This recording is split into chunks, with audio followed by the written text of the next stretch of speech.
All right, guys, welcome back to another podcast, Paris, Texas, the podcast. I have a new guest. This is another one of the guests that I actually don't know anything about. So this is going to be a fun experience learning more about her and just hearing her story, which I love hearing people's story.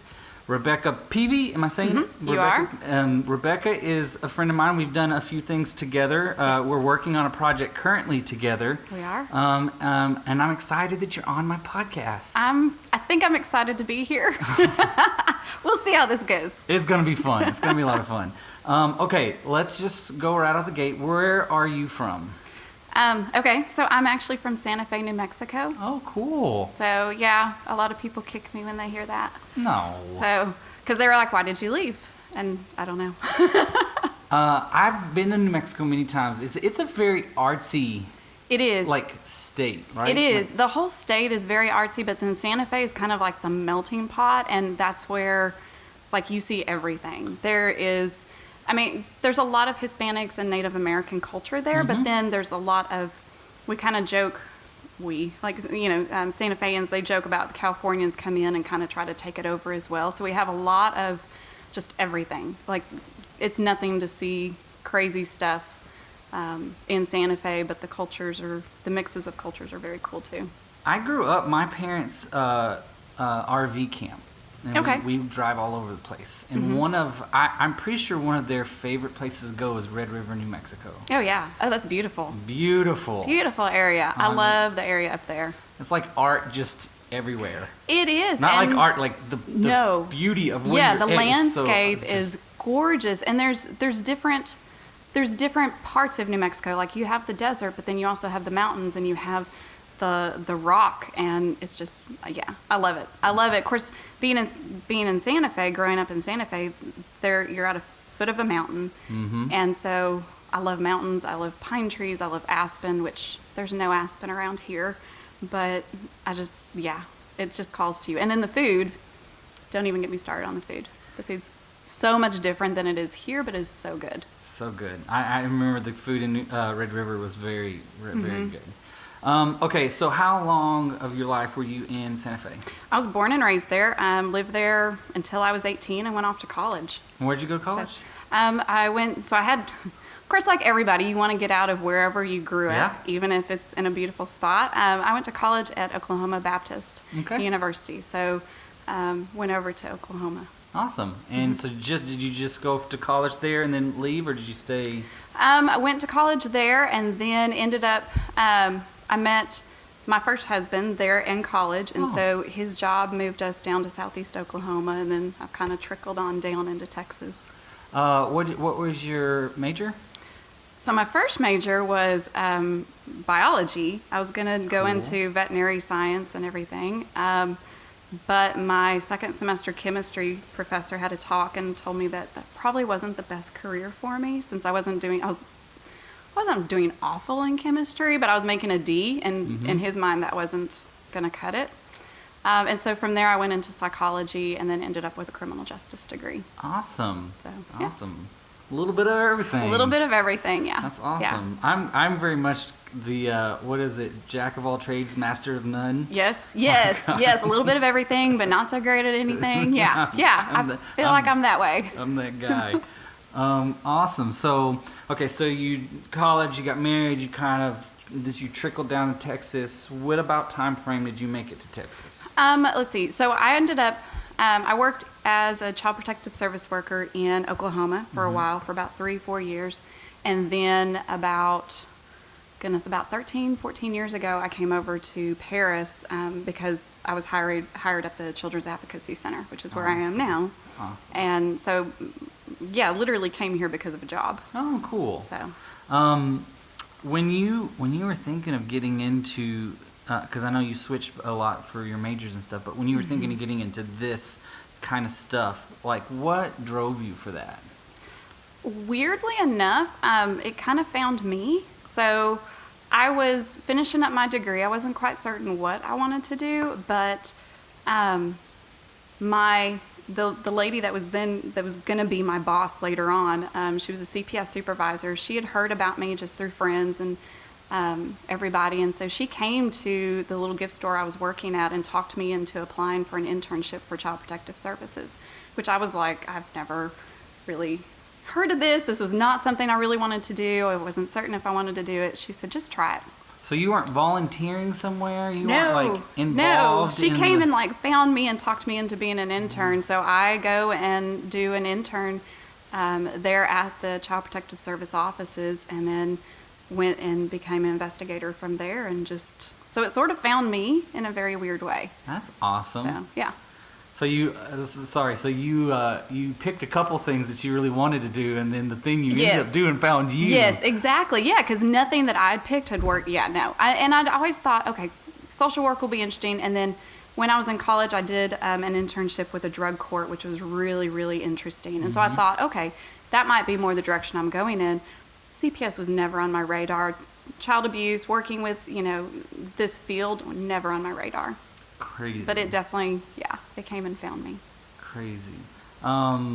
So, okay, just staying in college just for a little bit longer. You majored in those things. Did you do any sports? Did you do any extra, like, theater work or anything like that? In college, no. I did, I worked.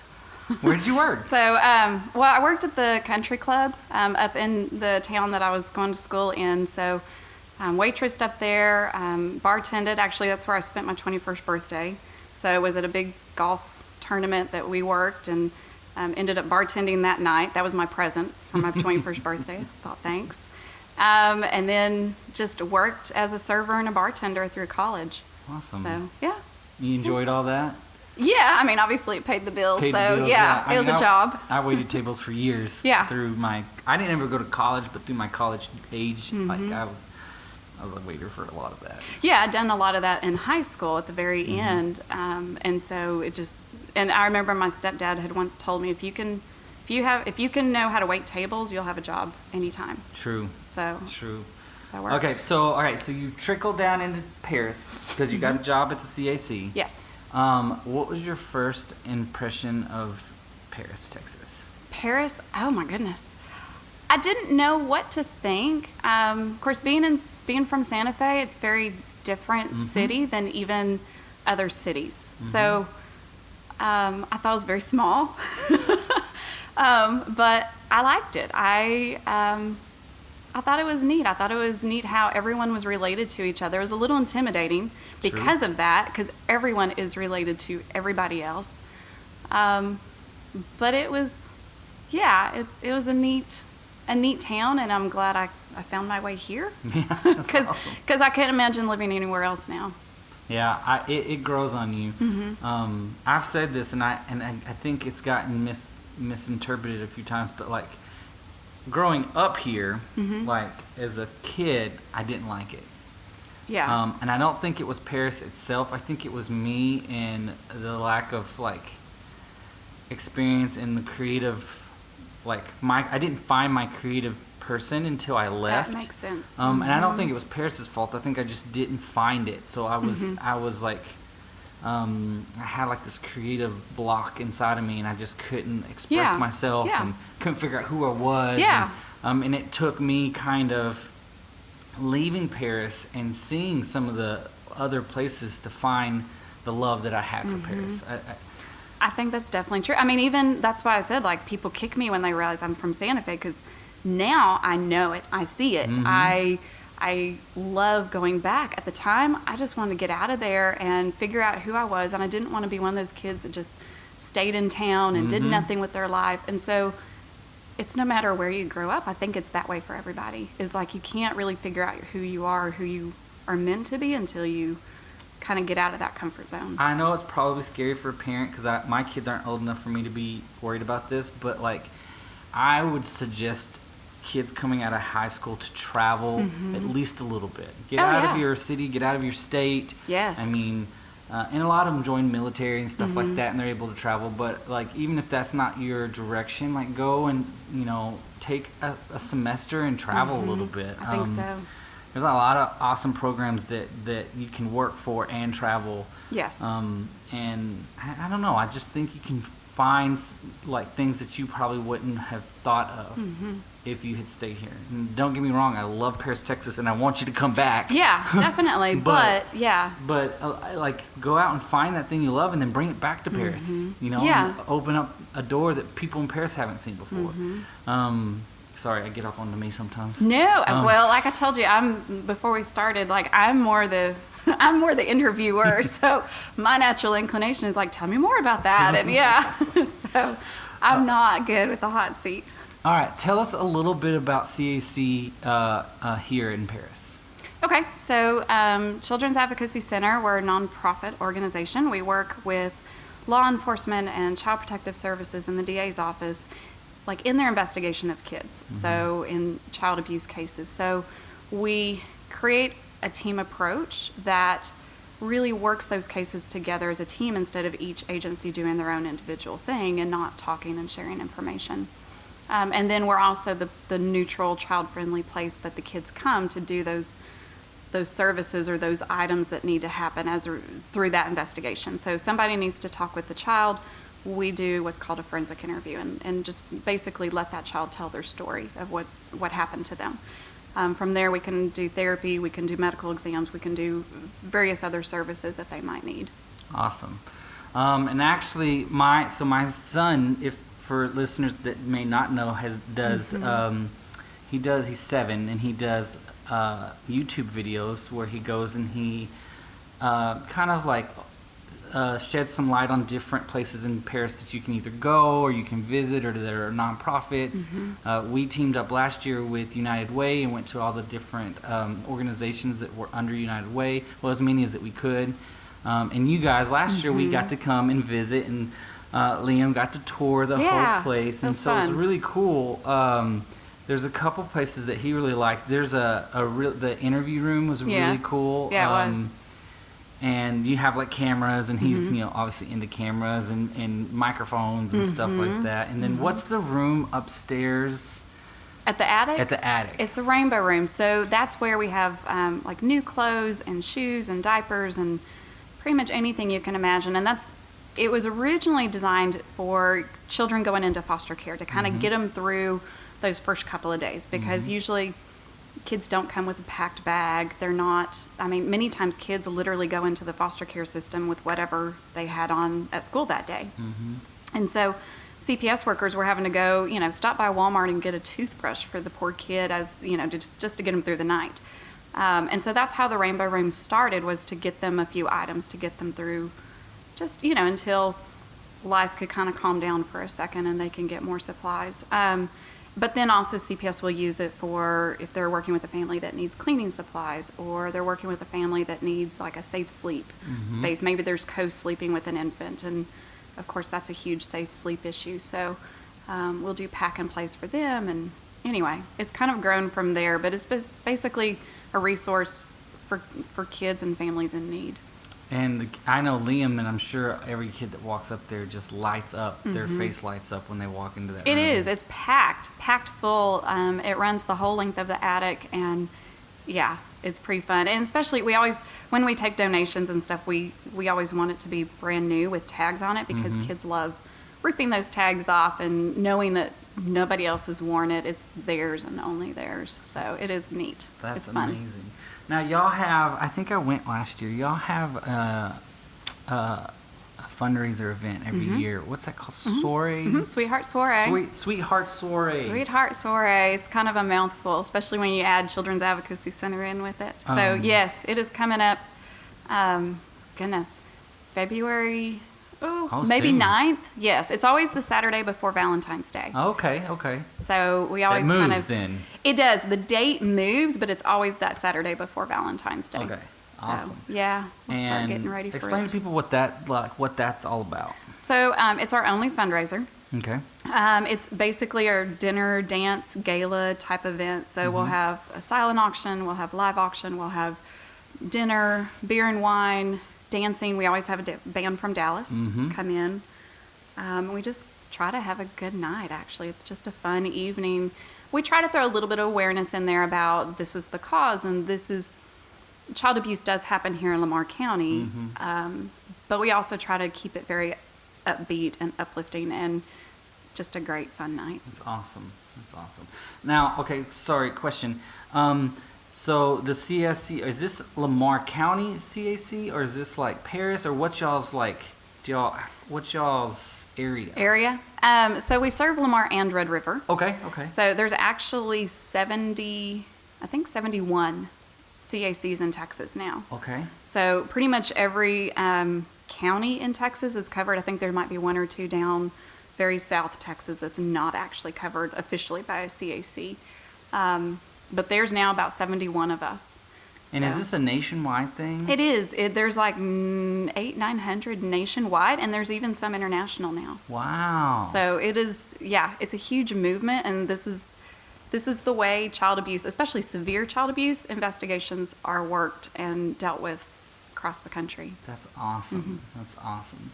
So do you get help and resources from some of the others, or from a national, like? We do. So we have a state accreditation and a state chapter, which is down in Austin. It's Children's Advocacy Centers of Texas, and they are a huge resource for us on training and funding and grants and things like that. But they also do monitoring and compliance and that kind of thing as well, because they all have standards that to be a children's advocacy center, you have to provide these services and be this way. So there's about 10, 15 main standards. And then we have a national chapter as well, a national association, and that's National Children's Alliance. And they have the same thing. They will do standards that every CAC has to meet. Awesome.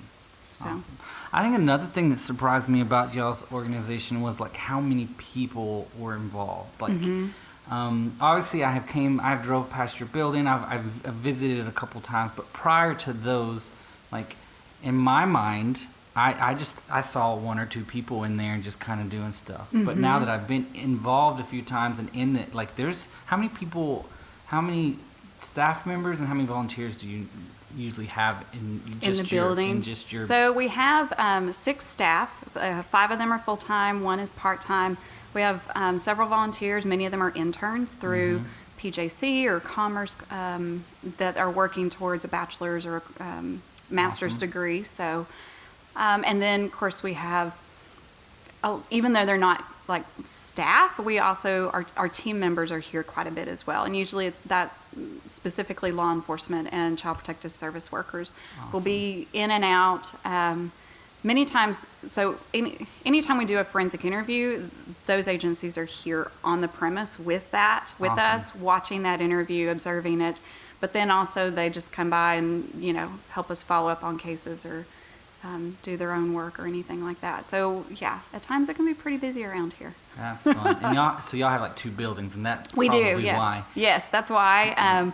Yes, in this building, we're kind of in our second building. This is where we have our monthly case review meeting. We have board meetings in here. Our medical room is here, and then our therapy room, which our therapist just started doing sand tray therapy, so there's sand like all over the floor in there. It's great. Okay, so how long have you been? It's director of the CSC. How long have you been the director? I've been the director. Oh my goodness, 6 years since 2012. Okay.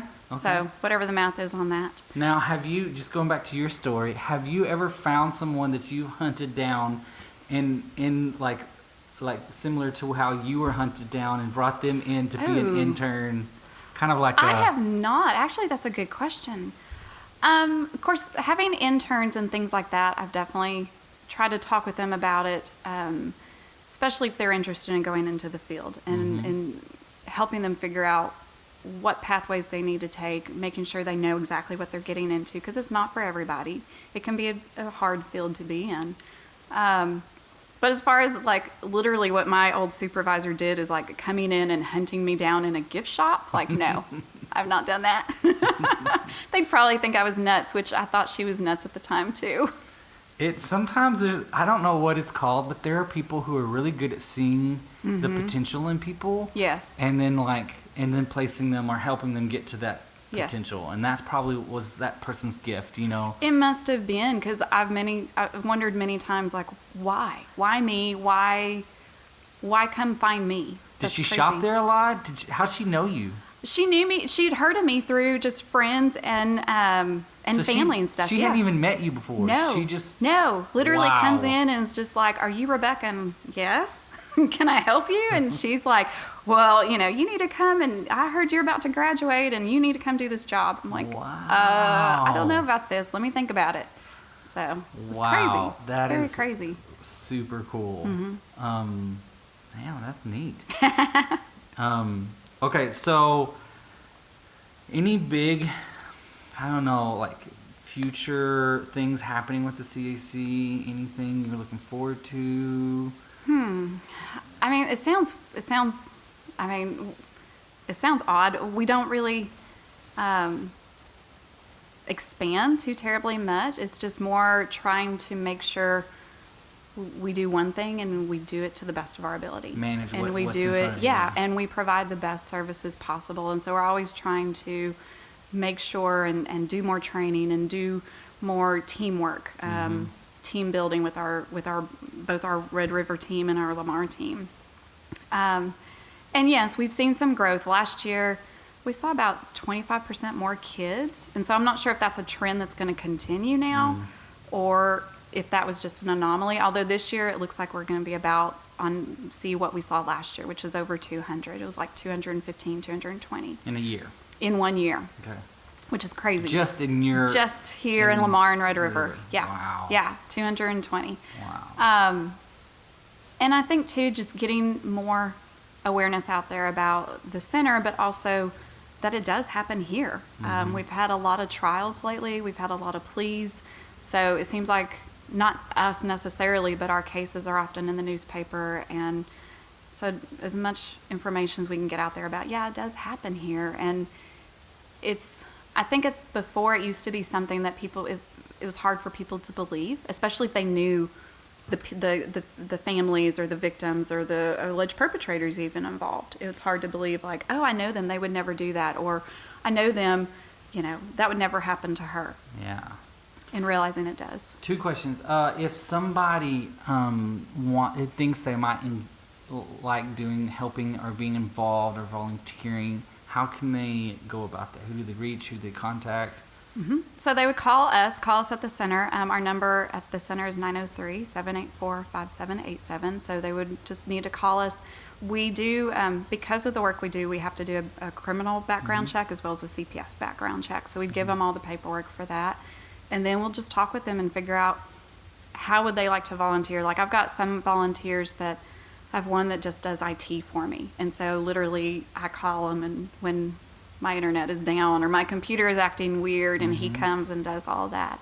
I've got one that she was helping me work on database stuff. So it's not always a traditional sit at the front desk and answer the phone, although sometimes we need that as well. But it's working up in the Rainbow Room and organizing, and You can find that something kind of that thing. they're skilled in and then Yes. place them. Yeah. Oh, That's definitely. That's awesome. Okay, second, if somebody, and then this may not fall directly under you, but I just want to approach it because we've been talking about it. If somebody is aware of or is visually seeing a child being harmed or is concerned about a child, who do they contact? Who do they go to? So they would need to call the 1-800 hotline number, which, of course, I've gone blank on. It's like 252-5400, I think. But it is the one state hotline number, and then from there it will get directed to the county that it's occurring in. The other way to do it is to call law enforcement. So call Paris Police Department, call the county. Because we have a team approach to these cases, if they call the Paris Police Department, it's one detective that primarily does those cases for the police department. He will get with CPS. He will get with the county. He will get with whoever needs to be involved in the case, and kind of pull the whole team together and start working on that case. Awesome. So- It's so sad that we have to think about this, but it's also so amazing that there's so many people willing to help through It is. through this kind of stuff. It is, and we're blessed. We have such a great, strong team here. We couldn't do without our team, because in working with each other, we're now all friends and almost family with each other, and we hang out with each other, and we really depend on each other to kind of get through those hard days and celebrate the good days too. That's awesome. Okay, different topic. Okay. What's your favorite place to go in Paris, Texas? Oh my goodness. And it doesn't have to be food. It can be anything or event. I immediately thought of food. Yeah, you can do food. You can totally do food, but it could be an event. It could be just like a quiet place in Paris, that like a secret spot. I guess that you don't really want to give your secret spot I know. away, I'm like, not saying that. Actually, okay. So first thing that popped in my head was probably 107, just because we've been. So my husband and I always try to do a date night at least once a week. Mm-hmm. And so lately, especially with the beautiful weather, that's kind of been our spot the last couple of, unless it's raining. But yeah, to me, and maybe it's because it's such a neat environment and it's kind of quirky. Parts of it remind me of both Austin and Santa Fe, because they're both kind of that quirky, environment. And so And right now that's kind of my favorite spot. I'm digging it. 2 weeks ago or 3 weeks ago, I don't know when this one's coming out, but we just had John Bratcher, the I owner, know. I was like, here. okay, it sounds weird, but it really is. Yeah. So right now, our favorite spot to go. So yeah. Yeah, and I think he's got some plans to battle the weather. That'll be nice. So, Because anytime we, I don't know, a couple of weeks ago we were there and it started downpouring, and sure enough we were in one of the tables that was not covered, and so I can tell you this. There are a lot of people that keep coming in and asking him when he's closing for winter, because that's been typically 107's, that's their thing. they close for winter. He is not closing for winter. He's not? He is not closing for winter. This will be interesting. So, whatever. I mean, I know for a fact he's got some things up his sleeve to battle that, but that it's not happening. So if you love 107, it's gonna still be here. That'll be nice. Okay, I'll have to bring my parka, and although I shouldn't say that, it gets cold here, but it's not like snow sitting around, or anything like that. I was brainstorming with him the other day on different mini events he could have, but it's obviously gonna be cold, but it's there's that polar bear swim, when you go out and swim in the cold. I was like, you should do some sort of polar bear brew or something like that, where That'd be fun. you all dress up in parkas. You're not really eating. You more just come and drink Just beer. Or maybe there's Just some hang sort out. of hot drink you could serve. I mean, I don't own a restaurant like that, so I don't really know. But Me neither. Yeah. Maybe you have hot chocolate and other stuff. That'd be cool. Isn't there an Irish whiskey coffee or something like that? There is, yes. That's There warm? should be, that's warm, and there's several, I think. There's probably several warm, it's you could serve a bunch of that kind of and stuff. you could call it Polar Bear something, Polar Bear 107. And, That'd be fun. Everybody dresses up in their warmest thing. It's not raining, it's not snowing, it's not bad. It's just cold. It's just cold. Yeah. But y'all do cold different here. Yeah, I mean, it is I've very never different. been to a place that's covered in ice. Yes. That's crazy. I mean, New Mexico cold, you have snow, just snow on the ground, not ice on the ground. Of course, the schools don't shut down for an inch of snow either. It's a foot of snow and you still have school. You get a dusting here and it's I know. apocalypse. I know, it is. It's kind of funny because I'm like, that's nothing. You can barely see a footprint. What's wrong with everybody? My wife is from Colorado. Oh, yeah. She's the same way then. Oh, yeah. And so I was there for 4 years. And 1 year, we literally had the Red Cross come in, and it was considered a national disaster. It snowed so deep. It was I was going to say, how many feet? It was taller than cars. See, okay, that's some serious snow. It was, That's some serious snow. And the drifts would, you could be trying to drive in it and think that's just a mound of snow, and there's a car underneath it. There's a car under, wow. Because it died, and then it snowed, and then the wind blew it up over it, and then it drifts. Yeah. It's crazy. I've driven in whiteout conditions, which I never want to do ever again. It's just different. I don't know. And Kimmy's school would still be open. Yes. Oh, definitely. And it'd be and half the school actually would be there. Yes. And you'd be like, why weren't you here? We were open. I mean, did you snowball Yeah. snowmobile in? Or what happened? What's wrong? Yeah. Yeah, and we get a lot. But I will say the ice is a lot. You can put some snow chains on, and they have Colorado is prepared. They can sand roads. Yep. They know everyone knows how to drive in it. Yeah, everybody's used to it. They have all the equipment and the gear and the processes to like deal with it. Where in Paris, like don't know, I don't know yeah. that we've gotten like a legitimate snow in like 3 or 4 years. It doesn't seem like it. No. Like we might have got some dusting, and we Yeah. might even got like a little bit, but. I remember it was like 4 years ago we got a big snow and I made a 10-foot snowman and I was like, this is like Colorado again. It is, yeah. It was. I remember that year because it was so nice. It's different, and I'd forgotten how much snow was there. We'd gone back. We try to go back every couple of years. We'd gone back about a year or two ago just to go skiing, do a ski trip, and teach my daughter how to ski and stuff because she'd never been skiing. And I grew up. I mean, the mountains are right there. I grew up skiing, and yeah, she was amazed. Like, oh my gosh, there's snow everywhere. I'm like, well, yeah, that's the way it was. Like, there's snow from November through March and April. So we were looking at last year's pictures about this time because I had just had a son's birthday pass like 3 weeks ago, and we just had a couple other events that passed that we were like, able to look back and look at these pictures, and all the pictures were like in shorts and sweating. And like we always have my youngest birthday party outside. Really? But it's been so cold. It has been. It's been rainy and cold. Huh. So it just makes me wonder. I mean, for the past 3 years, they've been saying this is going to be the worst winter ever. And this is going to be the worst and it winter never ever. is. And it was nothing. Yeah. I mean, literally, most of those, we didn't even get snow, period. I wonder if this year will actually be the worst one I think ever. it got colder earlier, and I feel like maybe that could be a sign. I don't know. Maybe. Not a Although, weatherman. if we have another, couple of years ago, we had it where we'd lost electricity for like, at my house, it was like 10 days, which was crazy. Wow. I hope we don't have that again. I could live without that. Yeah. I can live with more snow, but I'd really like to have electricity. And see, that's another thing That'd like be nice. Paris is not prepared for. I'm not bashing on Paris because I love Paris.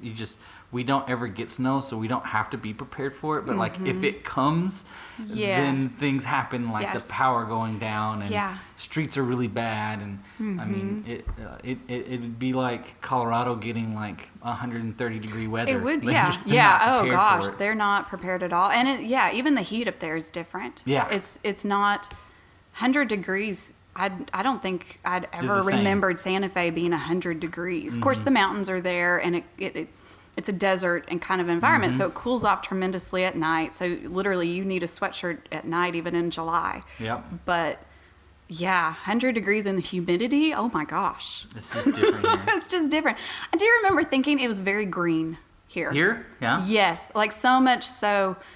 I remember a friend of ours came from New Mexico to visit us, and she was asking, like, how much do you water your lawn here? Oh my gosh, it's so green. And my mom and I were both like, you don't water it all here. She's like, what? This grows naturally? Because in Santa Fe, if you want green grass, you have to water it, yeah. Otherwise, everyone has like front yards full of rock Rock. Yeah. and cactus. Because that's what you did. Awesome. This is so much fun. Hey, thank you so much for being on my podcast. This was Sure. fun, right? This it was wasn't fun. that bad. This was fun. This is not bad at all. Everybody is so intimidated when I ask them, but it's really not that bad. It's a little like, yeah. I'm like everyone else. I'm not that interesting, so Right? who cares? Nobody wants to hear about me. Yeah, but who knew that like a random stranger walks into That's your true. your That's a business little or weird. your place you're working and basically lays out your career for you. That is a little odd. Yes. See? Yes. Very different. And everybody now, and my hope is like, and I've said this in multiple podcasts, but my hope is like next time someone meets you, they're like able to talk to you because it kind of is an icebreaker. Like they have something they can talk to you about, so then that's easier to say, what? Tell me more I heard about that. Yeah. So anyway, that's my hope and dream with these podcasts. Is it? Cool. No, I appreciate being asked. I was a little taken back, but thank you. I'm Well, me and Liam are I'm huge excited. fans of the CAC and honestly your Good. work here, and I'm glad you were on the podcast. cool. Well, thank you for having me. All right, guys. As always, we have a podcast every Monday. It's super early in the morning, so you can try to listen to it on your way to work and possibly on your way home because they run about 30 to 45 minutes long, sometimes longer. Hopefully you're listening to this and liking it. If you want to find more information out, I have a Facebook group. It's obviously called Paris, Texas, a podcast. So you can search for that and join that. And I release like like a few days advance. I tell you what next podcast is coming out, give you a little sneak peek, and then on the day of, I give you a photo just telling you that, oh, today's the day, go listen to the podcast and stuff like that. So always be looking every Monday, new podcast. Thanks for listening, guys. See you next time.